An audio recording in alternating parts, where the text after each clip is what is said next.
What is up, my friends? It is Friday, your weekend has officially started, and I'm here to give you the latest updates on Liverpool's transfer business. So, I'm going to spend the next 8 to 10 minutes giving you guys the latest news that we've been linked with, a little bit from Jurgen Klopp's press conference today, and of course, we want to know your thoughts, so do let us know in the comment section. Drop a like on this video if you enjoy, but most importantly, why not join the 230,000 people who've already hit that subscribe button and help us on our journey towards 250,000. So look, I'm going to start off with a little bit from Jurgen's press conference today. He started speaking about the search for a centre-back, because obviously with the news that Joe Matip is going to be out for, well, the rest of this season at a minimum, everybody's thoughts immediately turned to the January window when Jurgen was asked what's the story around Liverpool maybe pursuing a centre-back. Little bit of a mixed response from Jurgen. This is what he said.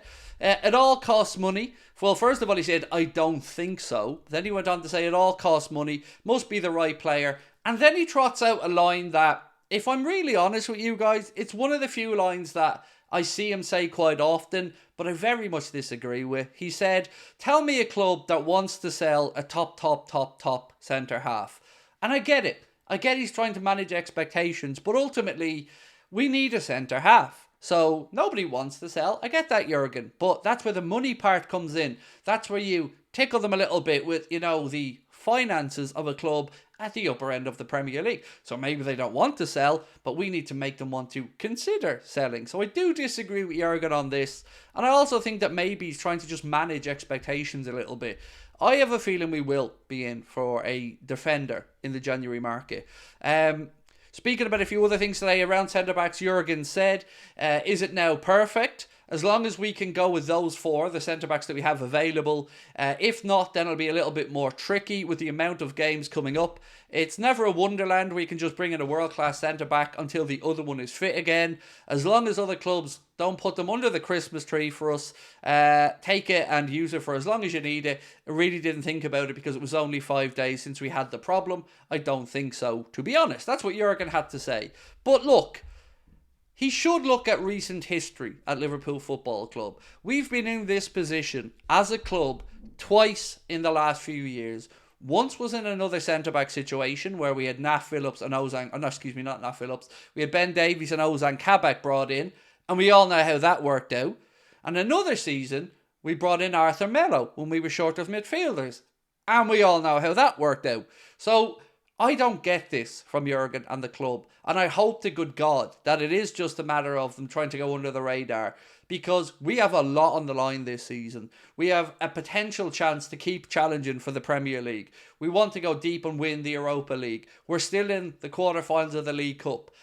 We can't be this stupid. We just can't be. We can't have this situation again where we roll the dice, because every time we roll the dice, it backfires. And look at the centre-backs that we still have available to us. Virgil van Dijk is 32 years of age and has played a lot of football this season. So the more football he plays, the more likelihood of an injury coming along. Joe Gomez, who, let's be honest, we're unsure about which Joe Gomez is going to show up on any given day. You've got Ibrahim Kanade, who is, I won't say fond of picking up little knocks, but does have history of picking up little injuries to keep him out for a few weeks.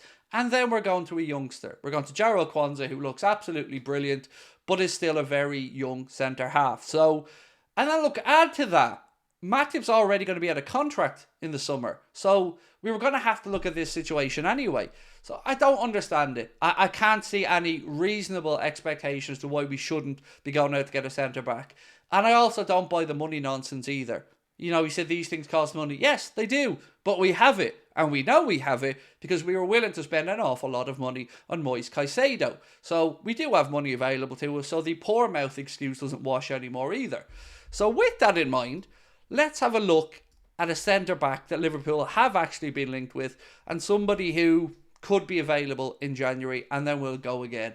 So this article coming from the Mirror says that Liverpool are said to be eyeing a move for Wolfsburg defender Maxence Lacroix during the January transfer window. The Reds were recently hit with the news that Joel Matip has been ruled out, of course, with his ACL injury. They go on to say that Liverpool are one of the options he's one of the options Liverpool are looking at, and £25 million would be the fee that could potentially get him out of Wolfsburg and to Anfield. Now look, I don't watch much of Wolfsburg, but, you know, if he's the right fit, and I don't know if he is or isn't, then brilliant. £25 million sounds entirely reasonable to me. Another player that Liverpool have been mentioned alongside is Mark Gay of Crystal Palace. Crystal Palace obviously not in a great moment in the Premier League at the minute. Roy Hodgson's team were booed after the recent defeat by Bournemouth. Hopefully they get booed again if we beat them tomorrow morning. So that's fine with me as well, but I do think Gay would be rather more expensive. You know, you're going Premier League to Premier League club, and I think he's homegrown as well. So for me, I'd love Gay. I wouldn't say no to Mark Gay from Crystal Palace, but I do think an option from Europe is probably a bit more realistic. So yeah, I think LACROIX, if he's at 25 million, nothing wrong with that. But I just don't believe that we're surely that naive that we're not going to look to bring in a centre-back. I don't see a world where that makes any sense to us. Now, there is a little bit of potential good news coming for Joel Matip as well. So Jurgen was asked if the club will look to give Joel Matip a new deal. You know, because we spoke about this the other night. Do the club have a duty of care to help Joel Matip get back to full fitness, get back to playing football? Well, yes, you could argue we have that duty of care till his contract runs out. But I do think Liverpool should do the decent thing and help him, even if his contract does run out, to rehabilitate and get back to playing football. I also heard from Virgil van Dijk, who was talking about the fact that himself and Joe Gomez have been through a similar thing and they'll be there to help Joel. And this is what Jurgen had to say about it when he was asked. He said, "I'm pretty sure the club will show their class. We have to make a decision with Joel how things look after that." And then there was some more where he was asked about would he get a centre-back, would Joel get a new deal? And he said, "I hope so, yes, but that decision isn't up to me. The decision is up to, of course, the money men at the club."